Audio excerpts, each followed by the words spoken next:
हामी मध्य प्रदेशका जनता आफ्नै अधिकारबाट वञ्चित हुँदै आएका छौं भन्ने कुरा हामीलाई थाहा छैन र राज्यले हामीलाई केवल ट्याक्स पेयरको रूपमा मात्र हेर्ने, देशको सबैभन्दा बढी जनसङ्ख्या भएको मध्य प्रदेशबाट सबैभन्दा बढी कर उठाउने, तर विकासको कुरा आउँदा फेरि पनि पछाडि पारिने। आखिर किन?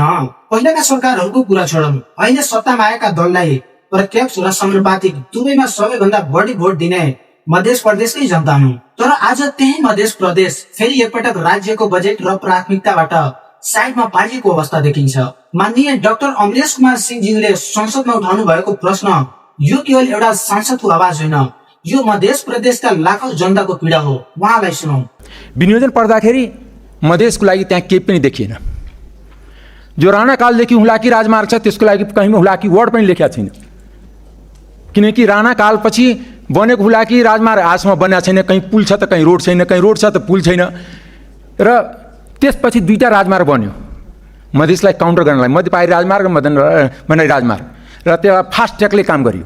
तर 110 वर्ष पुरानो हुलाकी राजमार्ग आजसम्म बनेको छैन। मेरो क्षेत्रमा बाट क्रस गर्छ त्यहाँ पनि बनेको छैन। दोस्रो, जहिले पनि विकास निर्माण जनताको लागि हुन्छ, भूगोलको लागि होइन। किनकि मधेसको जम्मै इन्डिकेटर ह्युमन डेभलपमेन्ट इन्डेक्समा हेर्दाखेरि सबै बिलो छ, कर्णालीभन्दा पनि बिलो छ। त्यसको लागि एउटा स्पेसल प्याकेजको घोषणा हामी सोचेका थियौँ, किनकि मधेसको सरकारमाथि अधिकार पनि किन छ भने सबभन्दा बढी भोट मधेसले दिएको छ, समानुपातमा पनि दिएको छ, प्रत्यक्षमा पनि दिएको छ। तर मधेस भर्खरमा हिजो आएछ, विनम्रतापूर्वक आग्रह गर्न चाहन्छु, सरकारलाई आगाह गर्न चाहन्छु, मधेस विस्फोटको स्थितिमा छ। त्यो विस्फोट हुनुभन्दा पहिला त्यसको उपचार गरौँ, किनभने न उसको सत्तामा अनुहार छ, न कुनै नियुक्तिमा अनुहार हुन्छ।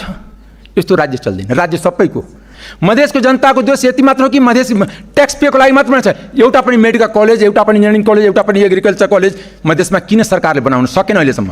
र अहिले पनि यो योजनामा कहीँ पनि छैन। तपाईँले यो बजेटको प्राथमिकता विनियोजन म यसलाई एक्सेप्ट गर्न सक्दैन, यसलाई ओन गर्न सक्दैन। म सत्ताधारी सांसद हो, तर मेरो अगाडि जनताको अनुहार देखिरहेको छु।